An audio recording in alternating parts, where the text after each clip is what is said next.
Hello मिथुन राशि वालों, अब की बार पहली बात तो आपका स्वागत है मेरे चैनल पे। और अब की बार मैंने फॉर्मेट थोड़ा सा चेंज किया है, जिसमें कि मैंने आपकी वर्क प्लेस की एनर्जी भी निकाली है और लव एंड रिलेशनशिप की भी, और ये है आपकी जनरल एनर्जीज़। तो मेरी कोशिश ये है कि मैं आपको दोनों एरियाज़ के लाइफ के दोनों एरियाज़ के बारे में थोड़ी सी इन्फॉर्मेशन दे सकूं। तो आशा करती हूँ आपको ये नया फॉर्मेट पसंद आएगा।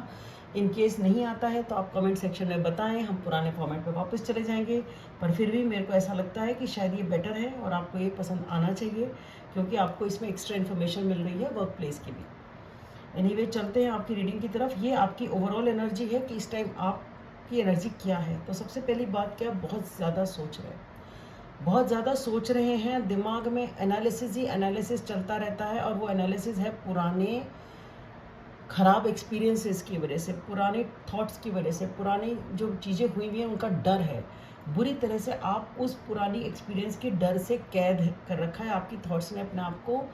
जबकि ऐसा नहीं है कि आप इससे निकल नहीं सकते, आप निकल सकते हैं, बट आप निकल पा नहीं रहे हैं। और उन नेगेटिव थॉट्स की वजह से, उस जो थॉट्स की जेल है ना आपके मन में, उसकी वजह से आपको कन्फ्यूजन होता है इमोशनल लेवल पे भी कि किया क्या जाए, इन फीलिंग्स का मैं क्या करूं, इतनी फीलिंग्स हैं, क्या करूं क्या ना करूं, क्योंकि डर लगता है उन फीलिंग्स। और फिर आप क्या करते हैं, वो मैनिफेस्ट करते हैं अपने कंट्रोल के रूप में। अंदर से तो डर है और दिखाते हैं बाहर कंट्रोल, बहुत ज़्यादा कंट्रोल। आप स्ट्रेटेजिक होकर काम करने की कोशिश करते हैं, डोमिनेटिंग हो जाते हैं, बहुत ज़्यादा बॉस वाली एनर्जी कि मेरा कहना मानो, जो मैं चाहूँ वैसा होना चाहिए। क्योंकि आपके अंदर एक डर है, एक इनसिक्योरिटी है। ये इनसिक्योरिटी है जो उस तरीके से मैनिफेस्ट करती है, क्योंकि आपको ऐसा लगता है कि अगर आपकी बात नहीं मानी जा रही, आपके हिसाब से काम नहीं हो रहा है, तो वो आपकी उस इनसिक्योरिटी को ट्रिगर करता है, उसको आपकी ईगो को, क्योंकि इनसिक्योरिटी आपकी ईगो की तरह मैनिफेस्ट होती है।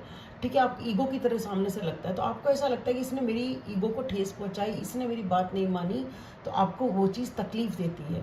तो इस वजह से आप अपनी इनसिक्योरिटी को उस तरीके से सामने, दुनिया के सामने इस तरीके से आप पेश आते हो जो कि आप ही सब कुछ हो। आप उसमें क्या है, आप थोड़ा सा, एक तो ज़रूरत से ज़्यादा आप डोमिनेट करते हो, ज़रूरत से ज़्यादा आप अपने हिसाब से चलाना चाहते हो लोगों को, आप ज़्यादा ही पैतरे करते हो, स्ट्रेटेजी करते हो, शतरंज की तरह आप चालें चलते हो, एक्स्ट्रा दिमाग आप चलाते हो, बहुत ज़्यादा कंट्रोलिंग हो जाते हो। जबकि असली क्या है, आपकी खुद का डर है, आपका डर है। आपको ऐसा लगता है इसने बात नहीं मानी तो इसका मतलब ये मेरे फेवर में नहीं है, मेरे को चाहता नहीं है, या मुझे प्यार नहीं करता, या मुझे प्यार नहीं करती।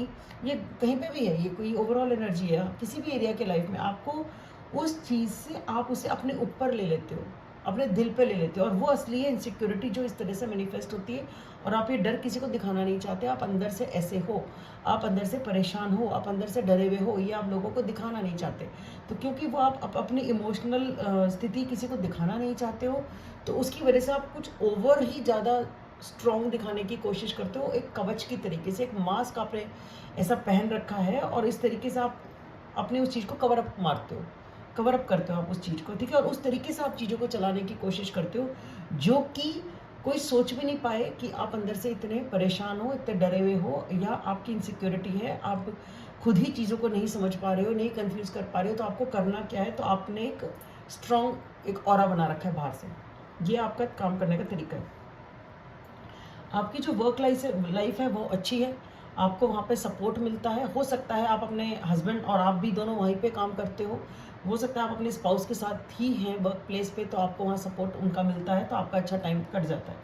कुछ लोगों के लिए हो सकता है कि आप जिससे प्यार करते हैं, जिससे कमिटमेंट चाहते हैं, वो वर्क प्लेस पे हो, ये भी हो सकता है। लेकिन ओवरऑल आपकी जो एनर्जी है, वहाँ पे आपको प्यार है, सपोर्ट है, कंफर्ट है, कोई ऐसा इशू आपको वर्क प्लेस पे नहीं है। आप अच्छे से काम कर रहे हैं, मन लगा के काम कर रहे हैं, बैलेंस्ड वे में काम कर रहे हैं, चीज़ों को अच्छे से लेके चल रहे हैं। तो आपका जो वर्क प्लेस है, वहाँ पे आपको कंफर्टेबल एनवायरनमेंट है, आपको सपोर्ट है, प्यार है, अच्छे से बातचीत हो जाती है, सबसे वो वाली चीज़ है। अगर जिन लोगों का कुछ लोगों का हो सकता है वर्क प्लेस पे, जैसे मैंने बताया, रिलेशनशिप हो, या कोई ऐसा पर्सन है जिससे आप रिलेशनशिप चाहते हैं, तो बेसिकली वर्क प्लेस पे आपका कमिटमेंट वाला इशू है, कमिटमेंट है वहाँ पे, ठीक है। तो हो सकता है कुछ लोगों का अफेयर चल रहा हो वर्क प्लेस पे, जिससे आप लॉन्ग टर्म ले जाना चाहते हैं।